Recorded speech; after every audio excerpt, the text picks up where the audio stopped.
Pois é, filho, a gente se dedica tanto na engorda, né? Mas na hora da venda pode pôr tudo a perder se vender na hora errada ou por um valor diferente do de mercado. Ah, pai, o aplicativo Agro Brasil veio para resolver isso. Olha aqui. Aqui, pai, os pecuaristas registram seus negócios todos os dias e a gente tem informação verdadeira para poder negociar melhor. Legal. Informação de pecuarista para pecuarista. Isso, e assim todos se ajudam. Muito bom. Baixe agora o app Agro Brasil.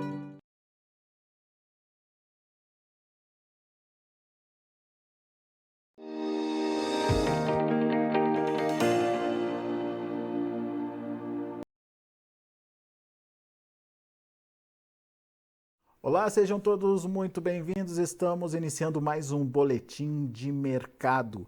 Você que acompanha o mercado do boi viu um agosto com um derretimento aí nas cotações.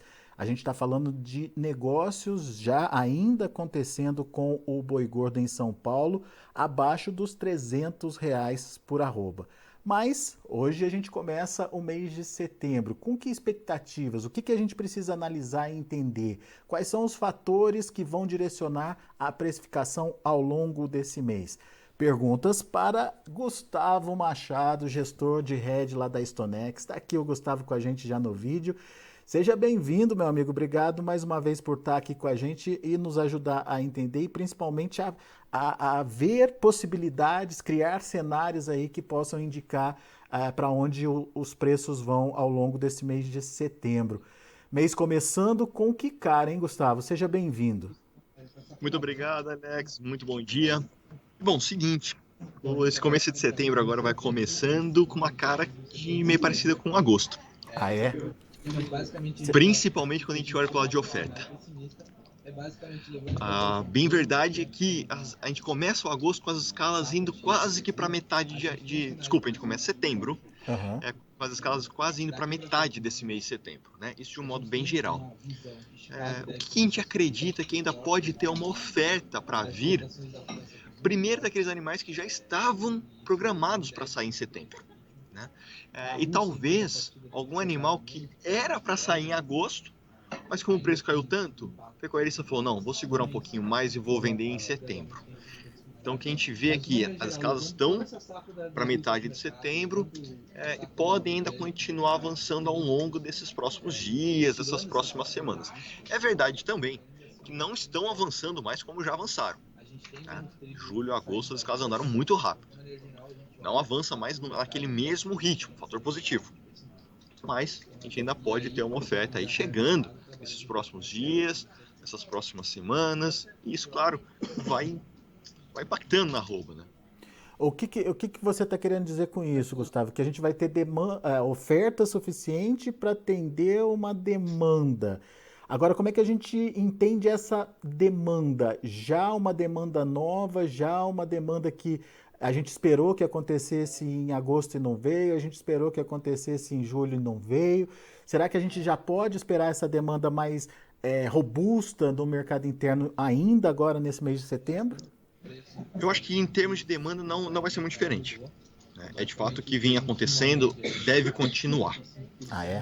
A diferença é que claro, a gente vai precisar confirmar isso. É um pouco de expectativa da minha parte, de que a gente começa setembro com um estoque um pouco menor do que a gente começou agosto. Não sei se vão lembrar, mas só para a gente recordar um pouco, em agosto tinha uma expectativa positiva, minha também, do Dia dos Pais. Uhum. O consumo foi bom no Dia dos Pais, do primeiro final de semana ali, né, de agosto. Só que tinha tanto estoque que aquela demanda foi mais importante para aliviar um pouco, enxugar aqueles estoques. Aquilo foi um fator ruim. Então eu vejo que agora esse começo de mês de setembro, ao menos, a gente não deve ter aquele estoque que a gente tinha do começo de agosto. Então, pelo menos ali tem um espaço para a carne reagir.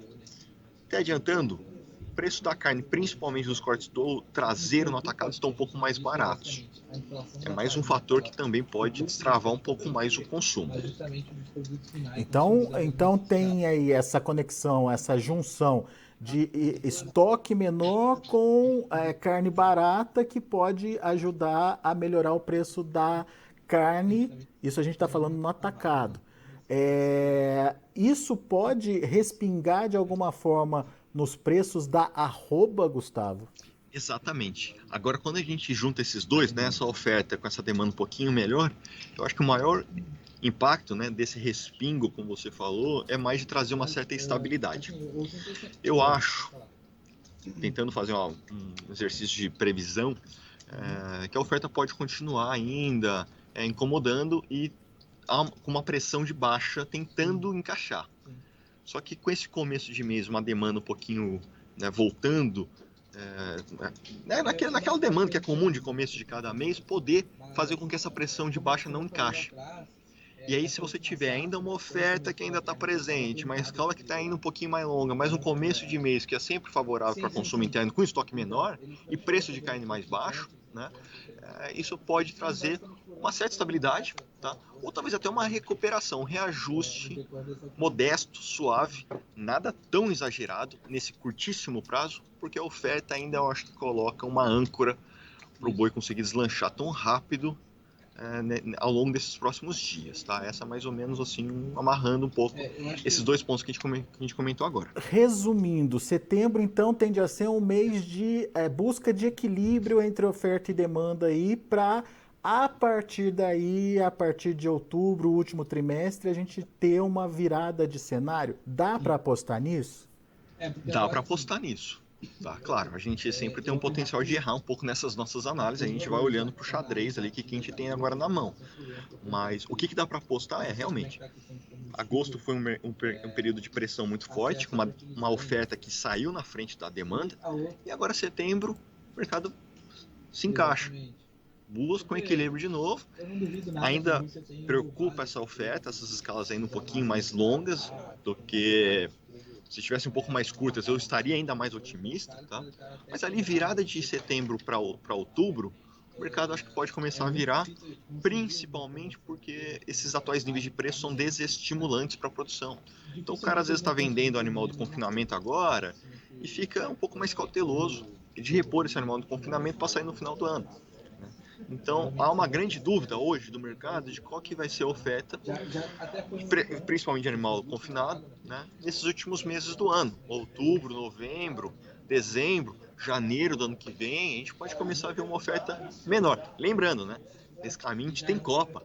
Se o Hexa vier, quem sabe essa roupa não ganha um fôlego ainda maior, né?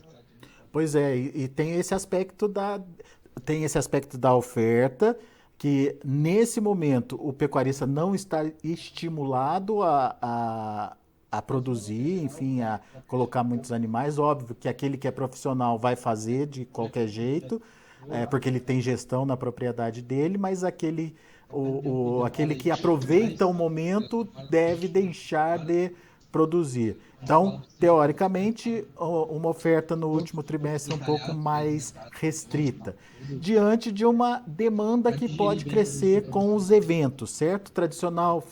As tradicionais festas de final de ano, que já são conhecidas da gente, e também a questão aí da Copa do Mundo, principalmente se o Brasil for avançando, hein, Gustavo?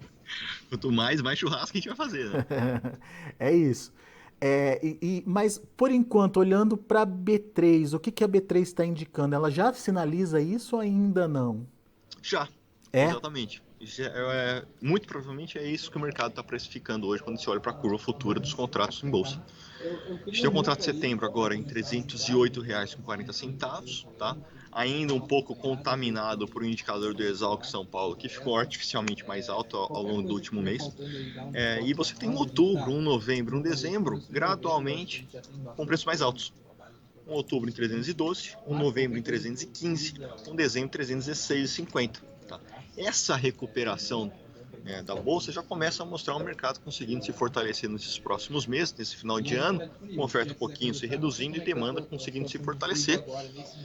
Começa a colocar de volta no radar estratégias mais convidativas de hedge para proteger esses animais que vão ser vendidos no final do ano. Se a nossa análise aqui estiver errada, se o mercado for onde você não quer que ele vá, essas estratégias de hedge pelo menos te dão uma segurança. Muito bem, a gente está falando basicamente da retomada da demanda interna, mas e a exportação? O que a gente tem que olhar, enfim, ela vai continuar ajudando, ela vai continuar sendo um fator importante aí para a precificação? Como é que você analisa, principalmente para esse último trimestre, Gustavo? Verdade, bem lembrado. A gente não falou tanto de demanda internacional nesse momento. Sim, o mercado internacional vai continuar como uma válvula de escape importante, como tem sido nesses últimos anos. Eu acredito que vai continuar indo bem, tá? Dólar hoje também se recuperando, vindo agora para acima de 5,20, 5,25 nesse momento, câmbio mais alto também ajuda a gente a ficar mais competitivo.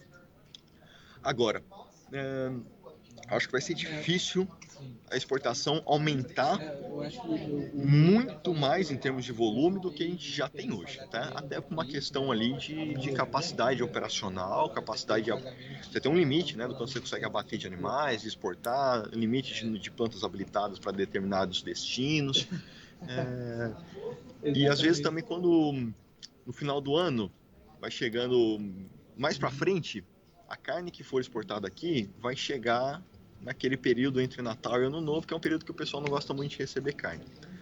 Então eu acho que assim, continua como uma válvula de escape importante, mas a gente está no limite do quanto que a demanda internacional consegue enxugar os nossos estoques. E não sei se faz muito sentido essa análise, queria até ouvir a sua opinião, mas o que a gente provavelmente vai ver em agosto é um novo recorde aí das exportações. Pelo menos as projeções, olhando para os primeiros 15 dias, né, e fazendo essa projeção, a gente já percebe aí uma possibilidade de bater o recorde do ano passado, que foi em setembro.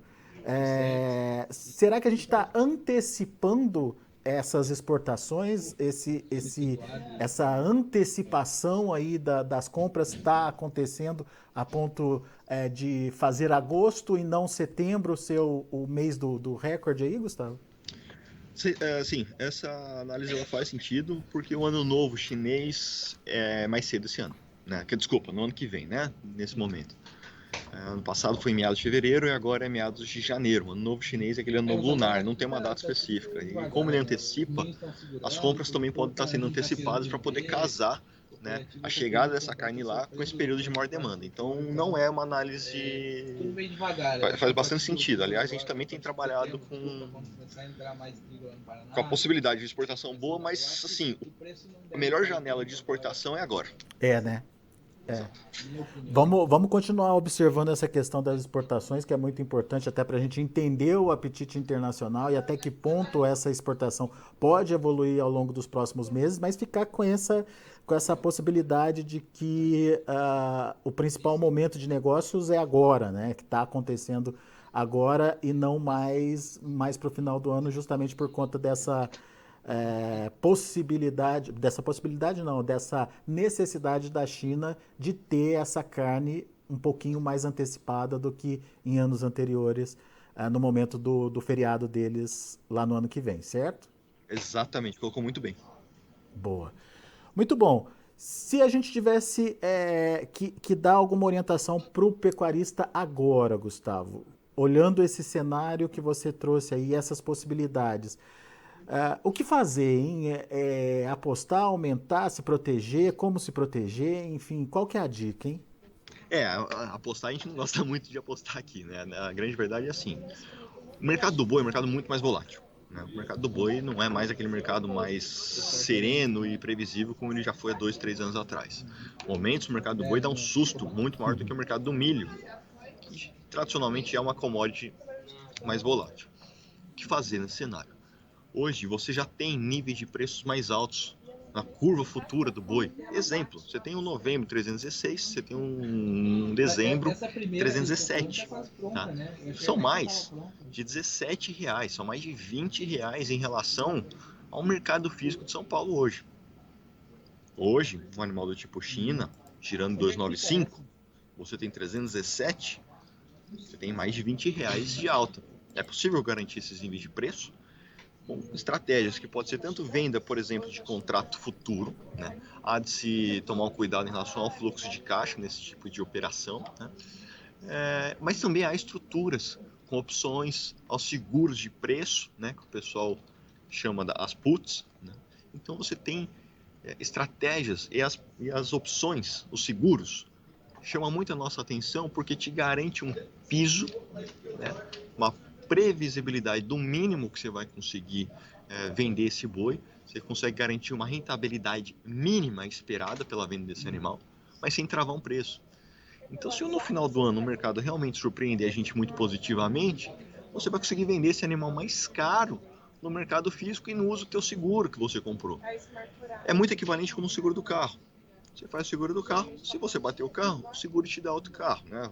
Um exemplo simples. Mas se você não bater o seu carro, a maior perda que você vai ter é o valor do preço do seguro, que você sabe qual que é. E aí você pode comprar o boi magro agora, que está no preço um pouco mais convidativo, confinar esse animal e sabe que lá na frente uma rentabilidade mínima já é esperado. É importante isso que você está falando, que ele precisa olhar o preço que está lá no futuro. 316, 317, aliás, 200, né? 300 é isso. 316, 317. 316, 317. Isso cobre o seu custo de produção e te dá uma margem. Isso é importante ele saber, né? Não adianta você proteger e também não garantir uma margem para poder continuar aí a atividade, né? A partir desse momento, se te der uma margem, se ele pagar um prêmio por essa margem que está garantida ali, ele no mínimo consegue ali aquele valor que ele contratou pelo boi gordo.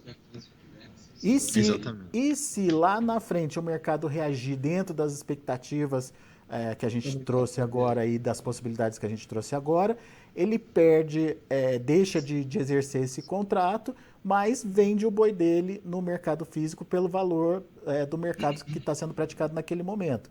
Então, é uma forma dele se proteger, certo? Mas é importante ele ter essa conta, ele saber se com aquele valor mínimo ele consegue pagar custo e ainda ter uma rentabilidade. Sem dúvida. Tudo parte do princípio que ele tem que ter um valor alvo. Né? Ele tem que ter um valor alvo que ele busca,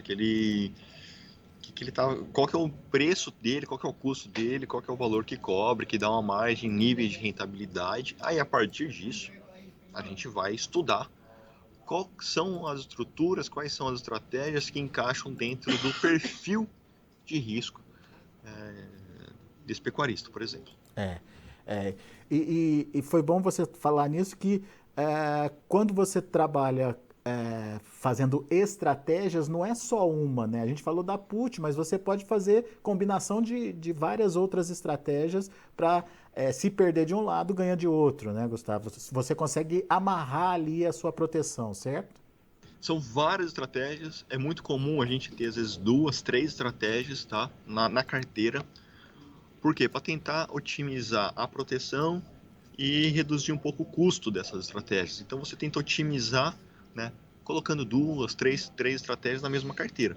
Claro, isso depende também um pouco do conhecimento, do perfil do cliente, às vezes quanto tempo que ele já está aqui com a gente. Clientes que já mais maduros, a gente vai cada vez avançando mais em estratégias mais elaboradas, mais sofisticadas, mas não é nenhuma nem duas, são várias, tem um leque de opções ali que dá para a gente pensar para se proteger contra o mercado que vai onde você não quer que ele vá, né? Exatamente.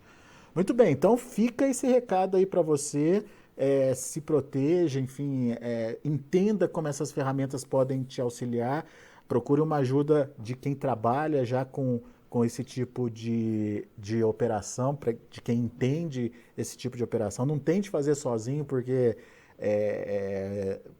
às vezes é o que o Gustavo falou, a combinação de várias estratégias é que vai garantir o seu lucro. Então, calma aí, vai perguntar para quem entende realmente aí do que está fazendo. E vamos acompanhar a evolução aí das informações nos próximos meses, principalmente, porque o cenário é positivo, só que a gente está vendo que esse cenário está demorando para acontecer, né, Gustavo? A gente já esperava que essa demanda fosse acontecer em julho, agosto, enfim, coisa que não veio. Setembro, o Gustavo trouxe um cenário muito, muito pertinente aí, que é de equilíbrio, para que a partir do último trimestre a gente tenha aí uma possibilidade de melhora dos preços. Obrigado pela análise mais uma vez, Gustavo Machado. Volte sempre, meu amigo. Alex, foi um prazer falar com vocês. Um abraço, boa semana para todo mundo. Valeu, Gustavo. Tá aí, Gustavo Machado, direto da Stonex, aqui com a gente, trazendo as informações e te dando essa dica de proteção. Se proteja e evite essa volatilidade aí do mercado. Vamos aos preços, vamos ver como estão os negócios lá na B3, Mercado Futuro, lá em São Paulo. Outubro, R$ 312,65, está subindo 1,12%. Novembro, da mesma forma, 1,01% de alta a 13,16. Dezembro, 13,17, também ali pertinho de 1%.